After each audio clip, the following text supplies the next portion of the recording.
un conseil que vous pouvez mettre en place immédiatement pour devenir un meilleur communicant et développer votre leadership. Alors ce conseil, quel est-il? Il est très simple. Tout le monde peut le mettre en place, mais il y a seulement quelques personnes qui sont capables de le faire. Et c'est fou parce que théoriquement c'est très facile à comprendre, mais alors dans la vraie vie, là vraiment je vous mets au défi et dites-moi en commentaire si vous arrivez à le faire ou pas. Avant de vous donner ce conseil, je vous rappelle de bien vous abonner à la chaîne et de cliquer sur la cloche de notification. Encore une fois, si vous voulez accéder à mon programme 100% gratuit qui s'appelle Diamant Brut, un programme où on voit tous les paramètres pour développer votre leadership, vous avez juste à cliquer sur le lien qui est en dessous de cette vidéo et de vous inscrire, c'est gratuit et ça prend juste 2 minutes. Alors, quel est ce truc qu'on peut mettre en place et qui est si difficile mais pourtant si puissant? Eh bien, c'est le fait d'arrêter de couper la parole à vos interlocuteurs. Encore une fois, ça paraît très banal. Bah oui, évidemment, c'est mal poli de couper la parole. Mais est-ce que vous le faites, vous? Vraiment, honnêtement. Soyez honnête envers vous-même. On est plein à le faire. Et pour des tonnes de raisons. Et ça ne veut pas dire qu'on est méchant ou qu'on est arrogant si on coupe la parole. L'intention, dans la plupart des cas, l'intention est positive. Mais le résultat de couper la parole, c'est dommage parce que ça rend la conversation moins profonde, moins efficace, c'est moins constructif en fait. Et on va voir ensemble pourquoi. Quand on coupe la parole, c'est souvent que, en tout cas quand j'en parle avec mes clients, c'est soit on a compris là où la personne voulait aller et on veut gagner du temps, soit on a un truc tellement important à dire que du coup on ne se rend pas compte qu'on est en train de couper la parole de l'autre. La première des choses, l'effet négatif que ça a de couper la parole aux autres, c'est que ça va frustrer votre interlocuteur. On sait à quel point l'être humain a besoin de s'exprimer. Ok, on a besoin de s'exprimer, on a d'ailleurs énormément besoin des interactions sociales et on le voit avec la pandémie, le confinement, on voit à quel point ça nous fait péter les plombs de ne pas voir notre famille, nos amis, de faire que du télétravail, ça nous rend dingue parce qu'on a besoin d'avoir des interactions, on a besoin de s'exprimer, on a besoin de ressentir des émotions, etc. Donc, quand une personne vous parle, elle a quelque chose à vous dire, ok? Elle a une pensée qu'elle va verbaliser et vous l'exprimer. Maintenant, si vous lui coupez la parole, peu importe la raison, eh bien, la personne n'a pas pu aller au bout de ce qu'elle voulait vous exprimer. Et c'est tellement important chez l'être humain de s'exprimer que là, vous la privez de ça. Et c'est frustrant, c'est parfois déstabilisant et chez certaines personnes ça peut aller loin et elles peuvent se demander mais attends mais est-ce que ce que je dis n'a pas d'importance, est-ce qu'elle s'en fout de ce que je suis en train de lui dire, ouais donc en fait ce qu'elle dit elle c'est plus important que ce que je dis moi donc elle a plus d'importance, cette personne pense qu'elle a plus d'importance que moi puisqu'elle ne me laisse pas parler. Oui, ça peut aller très loin en termes de réflexion et de conclusion face au fait de se faire couper la parole. Donc vraiment dites-vous, première des choses, c'est que quand vous coupez la parole, vous mettez la personne dans une situation de frustration, voire d'incompréhension, et donc ça crée un climat teinté négativement. Et on sait à quel point les interactions entre les personnes, c'est pas tellement ce qu'on va se dire qui compte, mais c'est comment on va se sentir. Ça marche pour un rendez-vous amoureux, ça marche pour un entretien d'embauche, ça marche pour une conférence, peu importe finalement ce qu'on va se dire, on va se souvenir de comment on s'est senti. C'est comme quand vous êtes parti en vacances et que vous avez vu un paysage extraordinaire. C'est pas tellement le paysage en lui-même qui va vous marquer. C'est comment vous vous êtes senti face à ce paysage. Si vous êtes dans le Grand Canyon, vous allez avoir ce sentiment d'immensité, de liberté, de grandeur. C'est ça. Et quand vous allez raconter, ah oui, quand on était là-bas, c'était grand, c'était machin. Mais c'est les émotions que vous remémorez.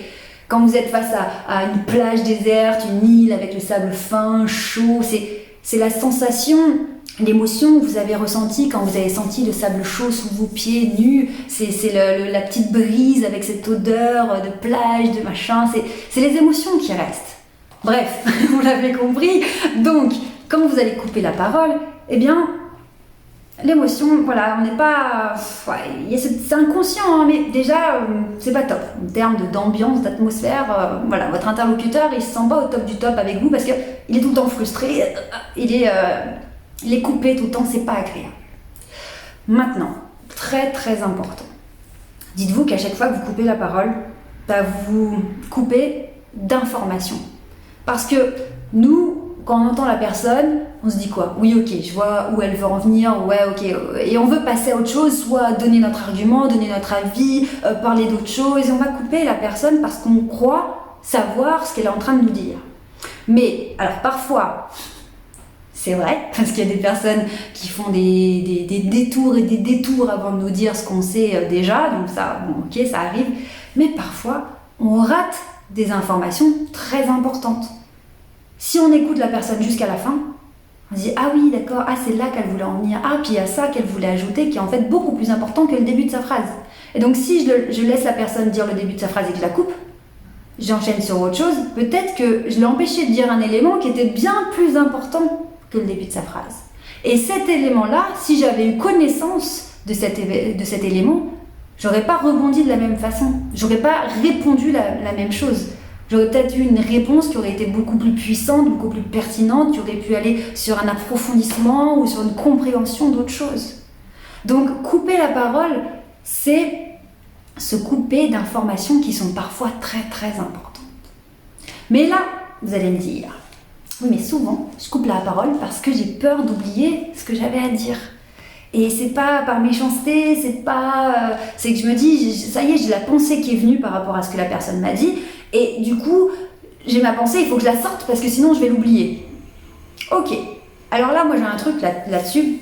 Ce que je fais, c'est que je note quand la personne me parle et que ça me fait penser à un truc et je me dis, il faut absolument que je lui dise, et que cette pensée est trop présente et j'arrive plus à l'écouter, je note. Le fait de noter, ça permet de se libérer de cette pensée qu'on a peur d'oublier et de revenir focus sur ce que la personne est en train de nous dire. Donc, quand la personne finit sa phrase, on va réagir vraiment de manière très précise par rapport à ce que la personne nous a dit. Et cette pensée qu'on avait là, qu'on voulait absolument exprimer, on va y revenir, mais après, un petit peu plus tard dans la conversation. Quand ce sujet-là sera terminé, eh bien, tiens, on se rappelle qu'on a noté un truc, dit oui, et aussi, je voulais aussi vous parler de ça, ou je voulais aussi ajouter, ou tout à l'heure, quand vous m'avez parlé de ça, ça m'a fait penser à ça. Et ensuite, je le place, mon truc. Mais c'est pas la personne commence à parler, je pense à un truc et je lui balance tout de suite.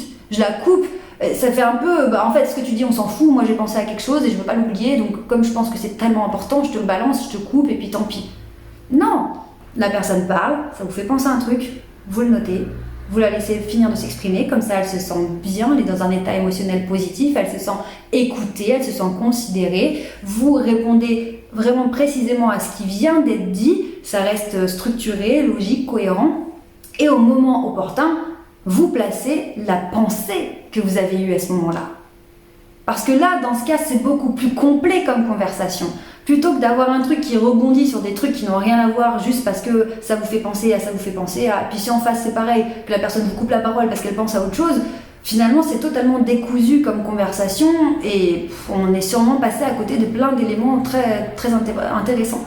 Donc l'idée c'est de se dire je laisse parler l'autre jusqu'à la fin. Je la laisse s'exprimer jusqu'au bout. Pour véritablement comprendre de quoi il s'agit, ne pas supposer des choses à travers le début de sa phrase, ne pas imaginer la fin, parce que non, on ne sait pas. Parfois on dit « Ah oui d'accord, j'étais partie sur autre chose, en fait c'est pas ça que la personne m'exprime ». Je laisse parler l'autre jusqu'au bout, et si jamais j'ai une pensée vraiment, je me dis « Ah, il faut que je lui dise », plutôt que voilà, ne pas me contrôler et couper la parole, je note cette chose, je termine sur le premier sujet, et ensuite j'en parle. Et là c'est beaucoup plus puissant. Alors, n'ayez pas peur de prendre des notes. Je dis oui, je le note, ça peut paraître bizarre. Mais en rendez-vous professionnel, que ce soit, enfin peu importe, rendez-vous client avec des associés, vous avez le droit de prendre des notes et au contraire, c'est bien vu. Ça montre votre sérieux. Allez toujours quelque part avec un petit carnet et un stylo parce que ça montre que vous considérez, quand vous prenez des notes, vous considérez que l'autre dit quelque chose d'important. Et vous notez pour pas l'oublier, parce que c'est important à vos yeux et donc ça donne de l'importance aux propos de votre interlocuteur.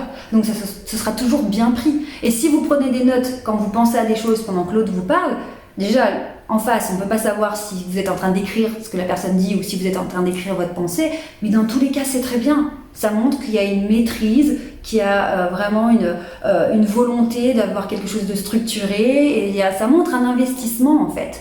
Donc n'ayez pas peur de prendre des notes, c'est hyper puissant, ça montre votre professionnalisme. Et vous allez voir que ça va vraiment vous aider à décharger votre mental pour pouvoir vous concentrer sur ce que vous dit l'autre. Et troisième point, quand on se précipite pour couper la parole, souvent c'est que soit on a peur d'oublier, etc. Et souvent on essaye tout de suite de donner une réponse, on essaye tout de suite d'avoir juste à la question. Ou voilà, t'as encore une fois le côté un peu bon élève, je commence à comprendre la question qu'on est en train de me poser. Et donc je veux tellement avoir un bon point, je veux tellement donner une solution, je veux tellement répondre et montrer que je sais, que je connais la réponse, que je vais couper la personne pour lui donner la réponse. Mais non, si vous connaissez la réponse à ce début de question, eh ben tant mieux, profitez-en. Kiffez ce moment, laissez la personne aller jusqu'au bout de sa question, elle se sent bien, elle aura tout exprimé. Et quand c'est à vous, vous répondez sereinement parce que vous connaissez la réponse. Maintenant, autre piège, la personne amorce sa question. Je me dis, il faut que je réponde à sa question. Et donc, je me précipite. Mais en fait, c'était pas vraiment ça sa question. Si vous l'aviez laissé finir jusqu'au bout, vous auriez compris en fait que sa question, c'était pas exactement ça. Parce que qu'est-ce que ça donne sinon si la personne, un exemple vraiment au pif, si la personne vous parle d'un délai de livraison ou un truc comme ça, la personne commence à dire oui, alors concernant la livraison, qu'est-ce que je fais? Moi je me dis ah ok, comme tout le monde, il va falloir, la personne veut savoir combien de temps ça prend pour la livraison. Donc qu'est-ce que je fais? Je coupe la parole et je lui dis oui, alors dans les délais de livraison, on est à peu près sur 7 jours. Et en fait, non, la personne, elle voulait savoir comment faire parce qu'elle changeait d'adresse, c'était pas la même adresse et comment elle devait s'y prendre pour modifier son adresse. Donc du coup, ça fait ping-pong, l'autre dit non, c'était pas ça ma question, ah parce que je croyais que non, en fait, c'est par rapport à mon adresse, ah quoi, votre adresse? Oh là là, c'est épuisant, c'est pas constructif, c'est pas efficace, ça, en fait, on brasse de l'air et on brasse surtout des possibilités de mal se comprendre. C'est le fouillis, c'est pas bon et ça montre c'est comme si vous montriez que vous n'étiez pas sûr de vous et que vous étiez stressé du fait de répondre tout de suite, comme si vous essayiez de vous justifier. Non, tranquille. La personne exprime sa question, vous vous doutez de ce qui est en train d'arriver, mais laissez faire jusqu'au bout. Parce que parfois on dit ah moi je croyais qu'elle partait là-dessus, en fait non, c'est pas ça sa question. Et comme ça au moins, quand la personne a fini sa question, on tape dans le mille, on répond exactement à la question demandée et tout est cohérent, structuré, la conversation est beaucoup plus efficace. Donc vraiment cette idée de ne pas couper la parole, alors on voit que ça va loin, ça paraît être un détail. Oui, moi je coupe la parole, non, moi je le fais jamais. Non, en fait ça va beaucoup plus loin que ça. Et il y a quelque chose qui est terrible aussi, c'est les personnes qui vous disent ah ouais, moi je suis désolée, je coupe la parole. Oui, ben non, en fait t'es qui toi pour couper la parole des autres? Enfin, à un moment donné, c'est pas parce que tu assumes que tu as cette mauvaise habitude de couper la parole que ça te rend légitime de faire ça. Donc, et aussi le fait de dire excuse-moi, je te coupe, hein, mais machin, il faut absolument. Excuse-moi, je te coupe, mais là, non, il n'y a pas de excuse-moi, je te coupe, tu laisses parler l'autre personne. Sauf si vraiment il faut que tu décroches le téléphone, que c'est urgent, ou excuse-moi, je te coupe, et là c'est par politesse, mais dire à la personne oui, excuse-moi, je te coupe, mais je pense que ce qui est important, gna gna gna. Non. Ne coupez pas, laissez les autres s'exprimer, c'est hyper puissant, c'est important. Sur un point de vue émotionnel et relationnel, ça vaut vraiment le coup. Maintenant, dans d'autres vidéos, on verra comment faire quand la personne est trop bavarde, elle part dans tous les sens, vous n'arrivez pas à avancer. On verra dans une autre vidéo comment recadrer la conversation. Et là, c'est pas un manque de respect ou de pas considérer l'autre, de lui couper la parole. Là, c'est des techniques pour arriver à avancer parce qu'avec certaines personnes, on s'en sort pas. Donc à un moment donné, il faut arriver à avancer et on n'est pas forcément obligé de les couper, mais on va leur faire comprendre qu'à un moment donné c'est bon, il faut arrêter de parler et qu'on a quelque chose à dire ou à faire.